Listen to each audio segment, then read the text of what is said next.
అమరావతి రాజధాని నగరానికి మణిహారంగా భావిస్తున్న జల రవాణా మార్గం సాకారం కానుంది. త్వరలో కృష్ణానదిలో పూడికతీత పనులు ప్రారంభం కాబోతున్నాయి. 100 కోట్ల రూపాయల వ్యయంతో ముక్త్యాల నుంచి విజయవాడ మార్గం వరకు ఈ పనులు ఆరంభించేందుకు చర్యలు తీసుకుంటున్నారు.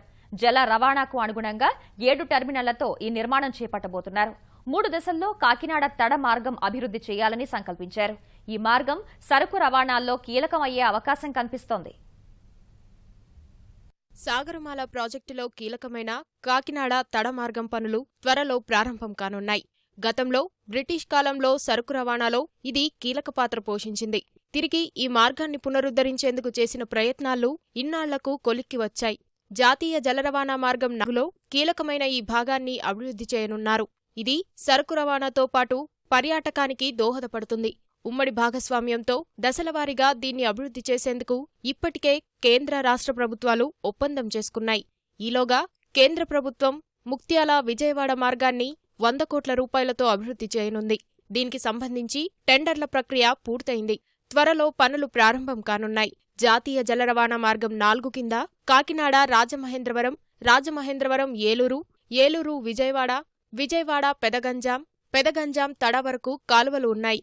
గోదావరి నదిలో భద్రాచలం నుంచి రాజమహేంద్రవరం, పులిచింతల నుంచి విజయవాడ వరకు కృష్ణానదిలో పలు మార్గాలున్నాయి. వీటిని కేంద్ర రాష్ట్ర ప్రభుత్వాలు ఉమ్మడిగా అభివృద్ధి చేయాలని నిర్ణయించాయి. ఇప్పటికే ప్రత్యేక సంస్థను ఏర్పాటు చేసేలా ఒప్పందం కుదిరింది. కేంద్ర జల రవాణా సంస్థ 51%, రాష్ట్రం 49% నిధులు భరించేలా ప్రతిపాదన రూపొందించి కేంద్రం ఆమోదానికి పంపారు. దీనికి ఆమోదముద్ర పడగానే జలమార్గాన్ని 3 దశలలో అభివృద్ధి చేస్తారు.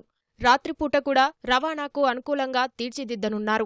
దీనికంటే ముందు పూర్తిగా కేంద్ర నిధులతో కృష్ణా జిల్లా సరిహద్దున ఉన్న ముక్త్యాల నుంచి విజయవాడ వరకు మార్గాన్ని అందుబాటులోకి తీసుకురానున్నారు. దీనికి 100 కోట్ల రూపాయలు వెచ్చించనున్నారు.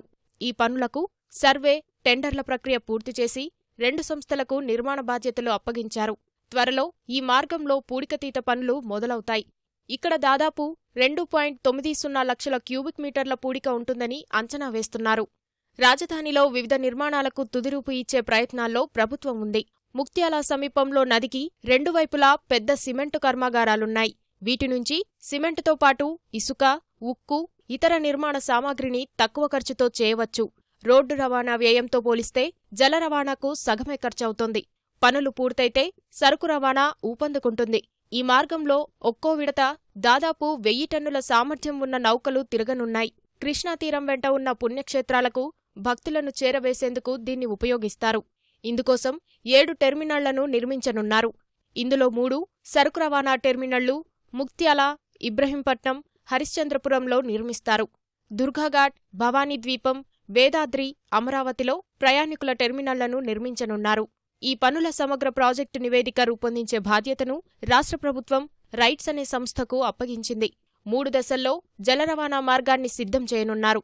తొలి దశలో కాకినాడ విజయవాడ మార్గాన్ని ఎంచుకున్నారు. దీనికి సుమారు 7,000 కోట్ల మేర ఖర్చవుతుందని అంచనాలు రూపొందించారు. ఇందులో కేంద్రం వాటా 3,500 కోట్లు. మిగిలిన మొత్తాన్ని రాష్ట్రం భరించాల్సి ఉంది.